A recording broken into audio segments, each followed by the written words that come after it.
There I am. I was so proud of myself. I felt like I had this all nailed. Everything is kind of askew in terms of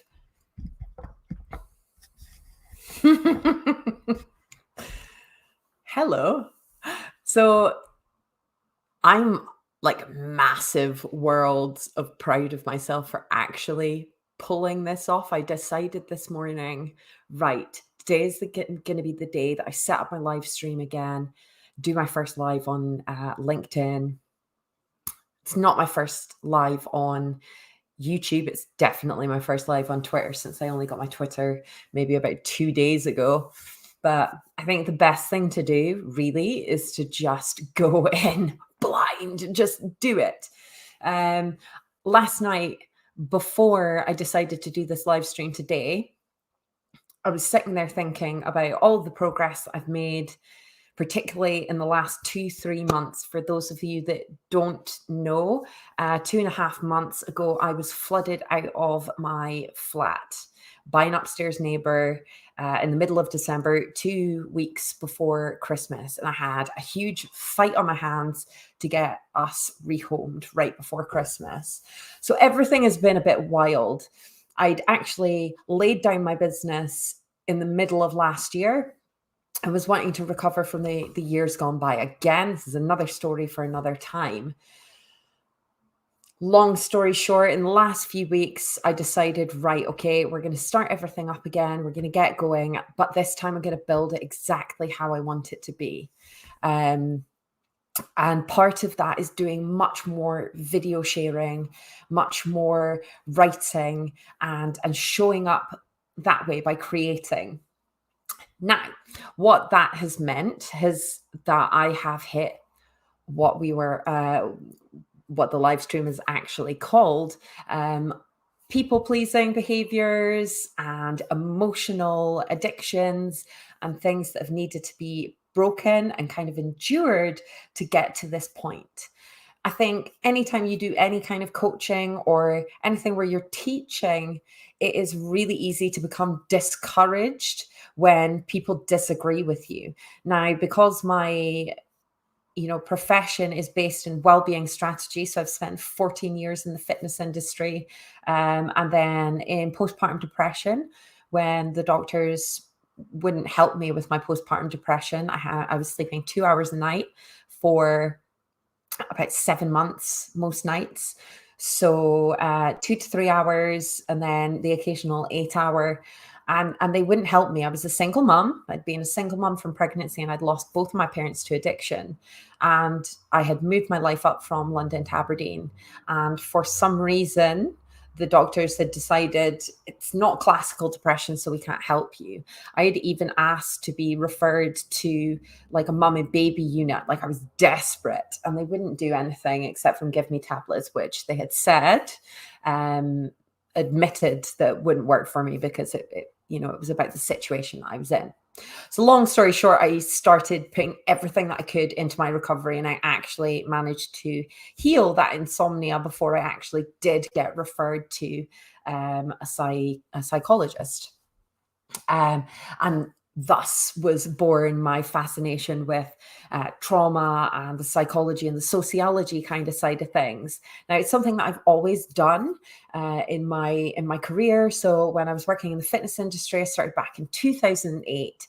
And eventually, before I had my little girl, Ruby, I spent 5 years in London, during which time I had become Fitness First UK PT ambassador.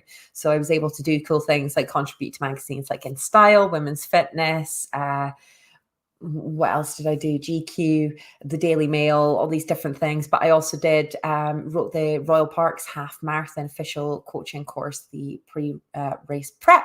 So I got to do some really cool things there alongside my coaching. And my coaching had been rooted in finding the root cause of why someone was in front of me, because it was rare that if someone wanted to lose weight or to change their body in any way, that it was actually about the weight itself or the appearance that they had.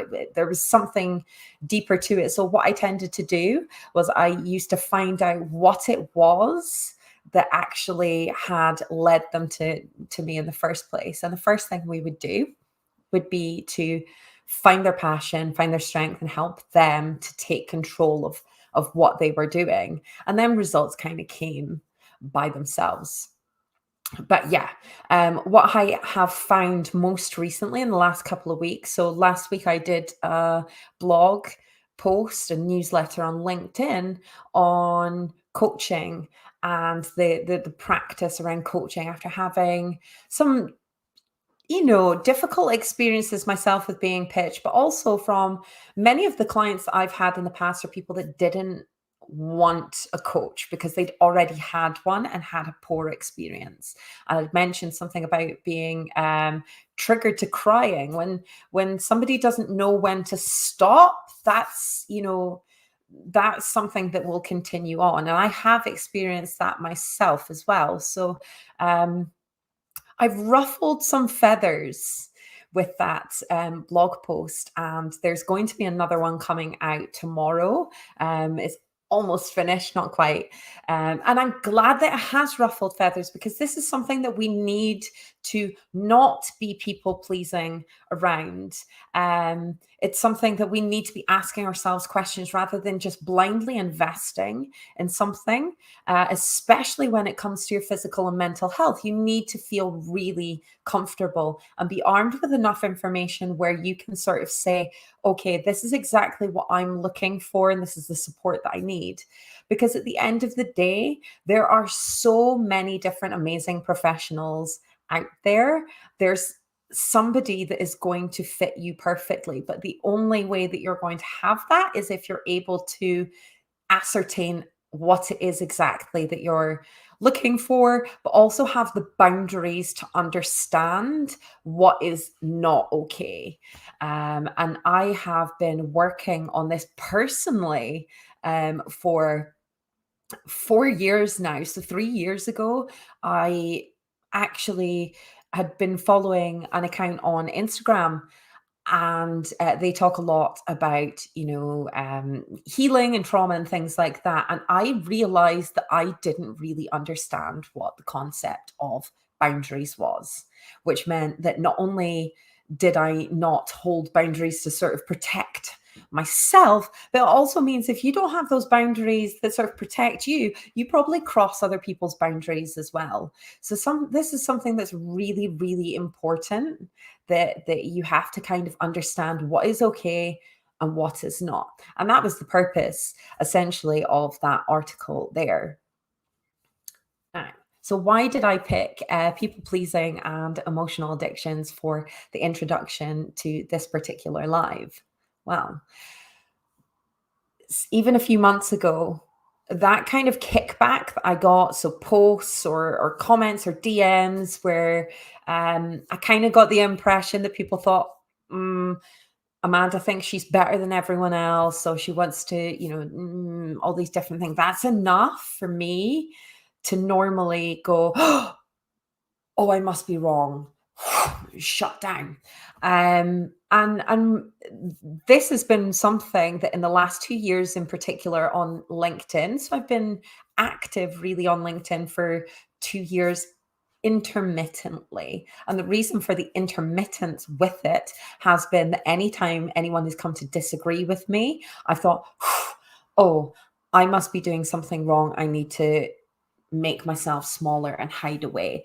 And that isn't actually a reality. But the reason that I have had that experience and those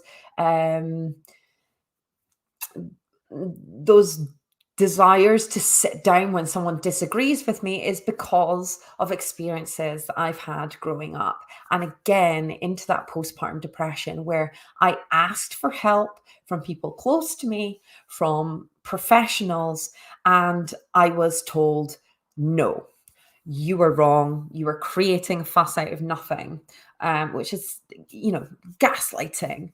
And there's been a lot of really heightened, upsetting experiences in my life where I have learned that it's better to be quiet and stay small and suffer in silence. And this is something that quite a lot of people end up getting stuck in, is that fear of the disagreements that kind of come up.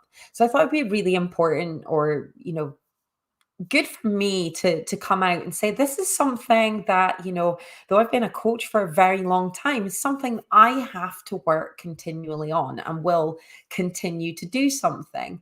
There's this idea with fitness and well-being and mental health that there's this end point, end goal, end game that you're getting towards, and it seems that it's elusive and it's getting further away. And part of that is because when you're looking for that end goal, you forget all the wins that you're having along the way and all the layers that you have to peel away when you are healing. So this is why it's something that's I found really, really powerful in my own practice, but also with clients as well, is making sure that you are counting those little wins along the way that maybe don't even feel like wins. So, like for me, continuing to show up, continuing to teach what I know, say what I believe, despite the fact that I have had kickback. This is progress, because a year ago, 2 years ago, I probably would have been like, oh, maybe this is just too much for me. You may find as well, like me, this was new. So the reason why I was able to build my business and do really cool things in my career prior to having Ruby, and after, but the things that I did in the mainstream were because I cared less about the opinions of others. I wasn't ruthless, but if people didn't believe in what I was doing, I was like, no, I have a very clear vision of what I'm doing and what I'm trying to achieve, and I'm going to go out and take the steps that I need to achieve them. This brings me into the emotional addiction. So when I developed that fear of being seen and using my voice, that was part of that emotional addiction to life being difficult, or things being a struggle. I think I should probably actually put this into a completely separate post from the people pleasing, but part of the people pleasing is an emotional addiction. So that's why I kind of put them together. But yeah, we'll do that as a separate. So for me, that's been really huge. So I thought I would come on as my introduction and just do a little bit about that. So at the moment, what I've been doing is, while I'm stepping back into using my voice, and again, breaking the emotional addiction to things being really tough, it has meant looking at the interactions that I'm having and that I'm experiencing, and the feelings in the body that are rising up, and what are my related actions to the feelings that are rising up in conjunction with the interactions that I'm having. So sometimes you may see in a lot of manifesting spaces and things like that, if it's meant for you, it's going to feel good, it's going to be easy. And I'm afraid when you're depending on your own personal situation, but for a lot of us, it's not going to be easy or aligned or flowy. There's going to be a lot of discomfort if you've been stuck in an uncomfortable comfort zone for a long time. For things to feel aligned and you to make aligned decisions and trust in on your intuition, you need to train your intuition back in first, because otherwise it's going to be like, am I moving out of fear, or am I moving out of belief and pleasure?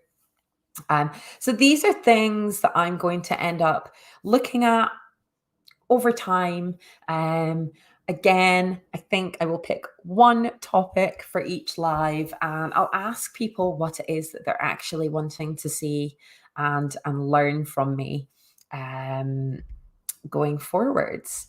But yeah, I thought I would be brave and do a live stream off the cuff first time, just as a test. Otherwise, I might not do it.